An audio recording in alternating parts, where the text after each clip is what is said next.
Snow swirled through the dark streets of Youngstown, Ohio, as Elliot Hayes, a forgotten Marine hero, slipped into a grocery store driven by hunger and desperation. When a single stolen apple landed him in handcuffs, it seemed the world had given up on him until a judge haunted by a debt from a war-torn past recognized the man behind the tattered coat. One moment, one dog tag would unravel a story of sacrifice, shame, and redemption, pulling a hero back from the shadows. What did it take to bring him home? Welcome to A Story That Lingers. Before we continue, let us know in the comments where you're watching. If these stories resonate with you, please hit that subscribe button to support the channel because tomorrow we'll have another special story for you. Snow crunched under worn boots as Elliot Hayes shuffled through the alleys of Youngstown, Ohio. It was a bitter December night in 2025, the kind that sank into your bones and stayed there. The wind howled down Mahoning Avenue, rattling the boarded-up storefronts and abandoned factories that lined the street. At 67, Elliot was a ghost in this town, his tall frame hunched under a threadbare gray coat, his silver hair matted from days without a shower. His green eyes, once sharp from scanning battlefields, now dulled by hunger and grief. Over his shoulder hung a battered duffel bag, its seams as frayed as the man carrying it. Inside was all he had left, a dog tag from his Marine days, and a faded photo of Anna, his wife, her smile frozen in time. Elliot had been a Marine, once a staff sergeant who led men through the fire of Fallujah, who pulled comrades from burning Humvees, who earned a Bronze Star and 2 Purple Hearts. But that was a lifetime ago. Now Youngstown saw only a drifter, a shadow slipping past the neon glow of gas stations and the dim windows of diners. 3 days without a real meal had left his hands trembling, his stomach a gnawing void. He'd never begged, not once. Dignity was the last thing he had, and he clung to it like a lifeline. But tonight, hunger was winning. He paused outside Miller's Grocery, a squat building with a sagging awning and a flickering open sign. The smell of old produce and floor cleaner hit him as he stepped inside his boots, leaving wet tracks on the linoleum. The store was nearly empty, just a teenage stock boy stacking cans in the back, and John Miller, the owner, chatting with an elderly customer at the register. Elliot lingered near the produce section, his eyes on a bin of bruised apples and a crate of day-old rolls marked half off. His stomach twisted a sharp pang that made his knees wobble. He glanced around. No one was watching. His fingers, stiff from the cold, reached for an apple, its skin soft and blemished. He slipped it into his coat pocket, then grabbed a hard roll, tucking it beside the apple. His heart pounded not from fear but from shame. He'd fought wars, saved lives, but here he was, stealing scraps to survive. He turned toward the door, head down, when a voice cut through the quiet. "Hey, what do you think you're doing?" John Miller's face was red, his eyes blazing as he marched toward Elliot. I... Elliot stammered, his voice barely a whisper. Miller didn't wait for an explanation. He grabbed the phone, punching in numbers. "Police," he growled. "We don't tolerate thieves here." Elliot stood frozen, the apple and roll heavy in his pocket. He didn't run, didn't argue.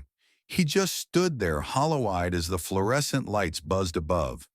Within minutes, a squad car pulled up, its red and blue lights flashing through the snow. 2 officers stepped inside: Derek Thompson, a burly man with a buzz cut, and Maria Delgado, whose sharp brown eyes caught the glint of a dog tag peeking from Elliot's collar. "You served?" she asked softly, her voice cutting through Thompson's radio chatter. Elliot managed a nod. "Long time ago," he said, his voice rough, like it hadn't been used in days. Maria's gaze lingered, but procedure was procedure. Thompson patted him down, pulling out the apple and roll. Handcuffs clicked around Elliot's wrists, cold against his skin.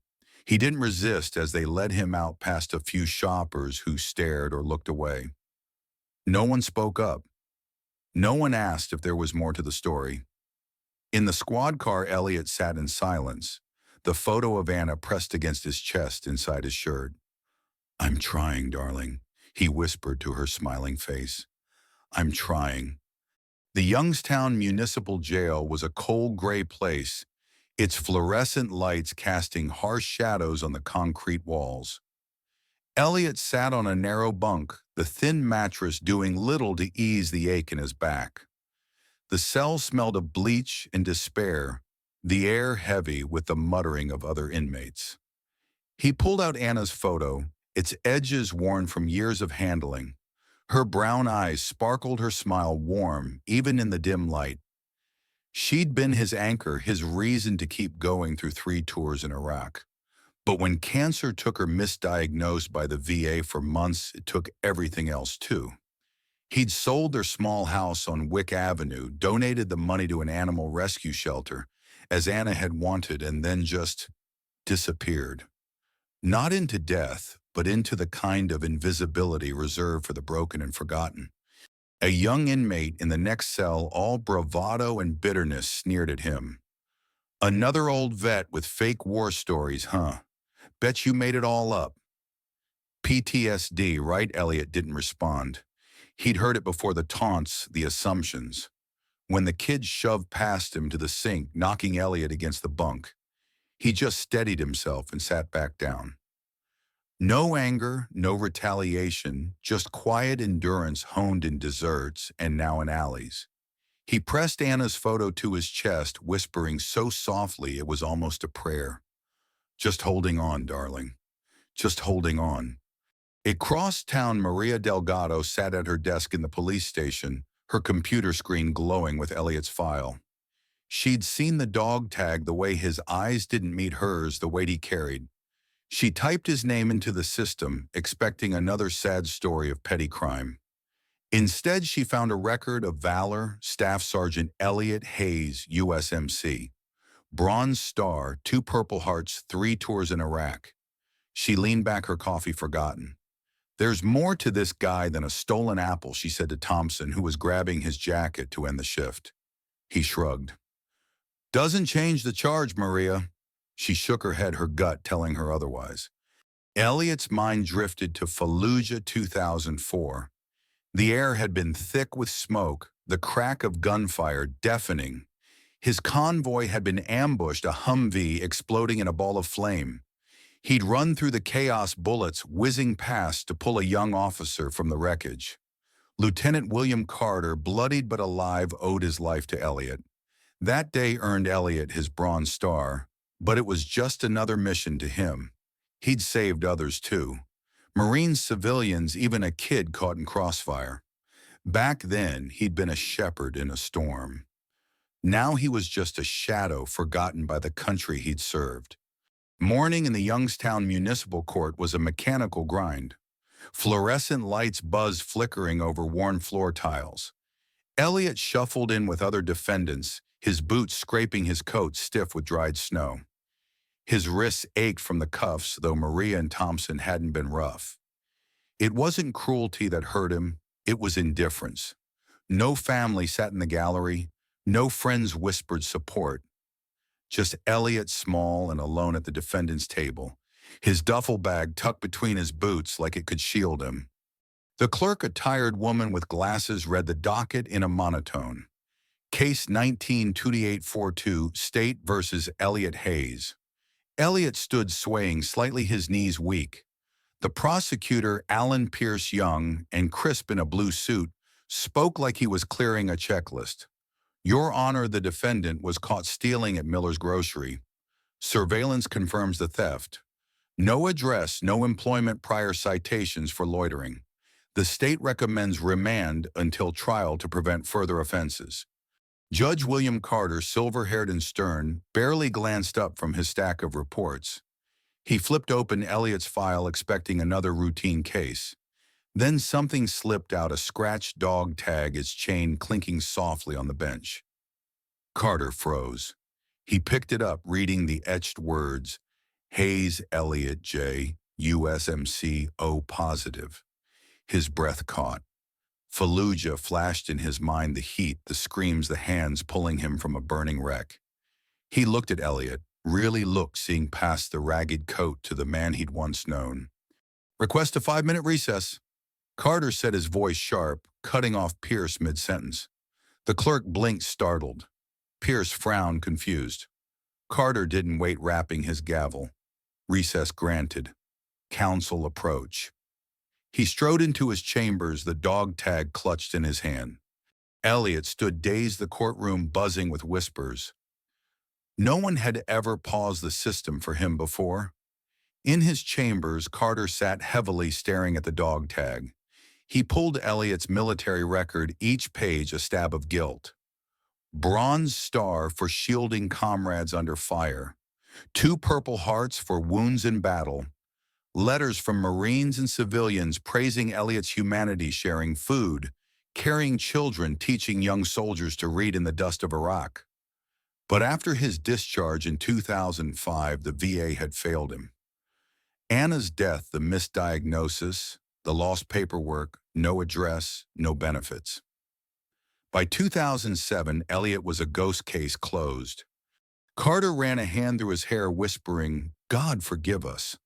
The law hadn't just forgotten Elliot, it had abandoned him. When court resumed, Carter's face was different, his professionalism replaced by a quiet gravity. He looked at Elliot, his voice firm but softer. "Mr. Hayes, before we proceed, I'm ordering a review of your military records and VA status. This case is stayed until further notice." Pierce sputtered an objection, but Carter silenced him with a raised hand. "Furthermore, this court requests pro bono representation from the Veterans Legal Defense Network for Mr. Hayes, effective immediately." Gasps rippled through the room. Elliot blinked, not understanding. Carter's eyes met his. "You are not invisible here, Staff Sergeant." The title hung in the air, heavy with meaning. Elliot bowed his head, hiding the sting in his eyes. Outside, snow fell slow and silent, as if the world was holding its breath. That night in his cell, Elliot sat on his bunk, Anna's photo in his hands. Her smile warmed the cold corners of his heart. "If you're lost," her voice echoed from memory, "it's not forever. I'll wait for you." The words had carried him through deployments, through the dark nights after her death. Now they were all he had. The guards were polite but distant, the stew they gave him tasteless. He left most of it untouched, hunger replaced by a deeper emptiness. The next morning, Elliot was back in court, shackled in a transport van that rattled over icy streets. He expected more of the same: hearings, delays, the slow grind of a system that didn't care. But as the bailiff unshackled him outside courtroom 3, he said softly, "Straight inside, Sergeant." The word hit Elliot like a punch. Sergeant. Inside, the room felt different. The gallery was full, not with bored onlookers, but with soldiers. 3 Marine officers stood at attention in dress blues, their uniforms crisp. Behind them, veterans in old ball caps and civilians with folded American flags filled the benches. Elliot stopped short, overwhelmed. At the defense table stood a woman in a sharp blazer, her briefcase open. "Staff Sergeant Hayes," she said, her voice calm but strong. "I'm Rebecca Lawson, Veterans Legal Defense Network. I'm here to represent you." Elliot blinked, stunned. "I don't have money for a lawyer." "You don't need it," she said, a fierce smile on her lips. "You have the truth." Carter took his seat, his glasses glinting. "Mr. Hayes, this court has been made aware of extraordinary circumstances regarding your service. We will hear testimony today." Colonel John Ramsey, one of the Marines, stepped forward. In precise tones, he detailed Elliot's valor, saving dozens in Fallujah, shielding comrades under fire, carrying a wounded child to safety. He presented evidence of Elliot's VA pension, wrongly terminated in 2007 for lack of an address. "The injustice inflicted on this man is not a clerical error," Ramsey said. "It's a moral failure, and it demands correction." The words sank into the silence. Carter's voice broke slightly as he spoke. This court recognizes Staff Sergeant Elliot Hayes not as a vagrant or criminal, but as a hero we fail to honor. He turned to Pierce. Do you have anything further? Pierce's eyes glistening, shook his head. The state moves to dismiss all charges with prejudice. Carter's gavel fell sharp and final. Dismissed. The room erupted not in cheers but in a quiet rising hands over hearts, heads bowed. The Marine officers saluted not out of pity, but as warriors honoring one of their own. Elliot stood uncertain, his knees trembling. Then a voice broke through. Uncle Elliot. A young woman with brown hair and eyes like Anna's pushed through the crowd, tears streaming down her face. Sophie Miller. Anna's niece threw her arms around him. I've been looking for you, she sobbed. You just disappeared after Aunt Anna passed. Elliot froze, then slowly hugged her back, his voice breaking. I thought I was alone. You're not, Sophie said fiercely. Not anymore. The courtroom watched some wiping tears, others standing in respect. Elliot returned the Marine's salute, his hands shaking, but steady enough. For the first time in years, he felt seen. Outside, snow fell gently, dusting the courthouse steps. Carter approached Elliot, his robe gathered against the wind. You saved my life once, Staff Sergeant, he said, offering his hand. Now I intend to help you reclaim yours. Elliot shook at their grip like brothers from a forgotten war. Reporters snapped photos, but no one intruded. It was sacred ground. Over the next weeks, Carter oversaw a petition to reinstate Elliot's VA benefits retroactive to 2007. The Veterans Legal Defense Network pushed through red tape, and when Elliot's story hit the national news, veteran hero, abandoned then honored, the VA issued a rare apology. A check for $250,000 in back pay arrived, but more importantly, Elliot was enrolled in a veterans housing program, given medical care, and connected to a community of former Marines who welcomed him like family. A local foundation donated a service dog, Buddy, a golden retriever who stayed by his side. 1 month later, Youngstown held a ceremony in the town square. Banners lined the streets, children waved flags, and old veterans dusted off their uniforms. The air buzzed with reverence like a holiday rediscovered. Elliot stepped onto a small stage, his Marine dress blues crisp, his medals gleaming. The crowd roared a standing ovation that shook the winter chill. Carter presented a plaque inscribed with simple words, "For service, sacrifice, and unseen valor." Youngstown remembers. Elliot gripped the podium, his voice rough but steady. I didn't save lives for medals, he said, his eyes scanning the crowd. I didn't fight for thanks. I fought because a man doesn't leave others behind. He paused, emotion blurring the faces before him. But when you come home, you hope someone will come back for you too. A hush fell. And you did, he whispered. The crowd stood again, their silence, a collective breath of heartbreak and healing. Sophie stood beside him, her hand on his arm, Buddy dozing at his feet. After the ceremony, Elliot sat on a park bench, the same one where he'd once eaten scraps alone. Sophie leaned against his shoulder, her red sweater bright against the snow. He pulled out Anna's photo, tracing her smile. Found my way back, love, he whispered, just like you said I would. Above, the first star of evening blinked into view, and Elliot Hayes, invisible, no longer smiled into the night. Even the longest winters end, and even the most forgotten heroes can find their way home. Thank you for listening. If this story moved you, if you've ever seen someone sacrifice honored or stood up for someone forgotten, share it with us in the comments. Like, share, and subscribe for more stories of courage and redemption. Keep looking out for the invisible heroes around you, and we'll see you next time.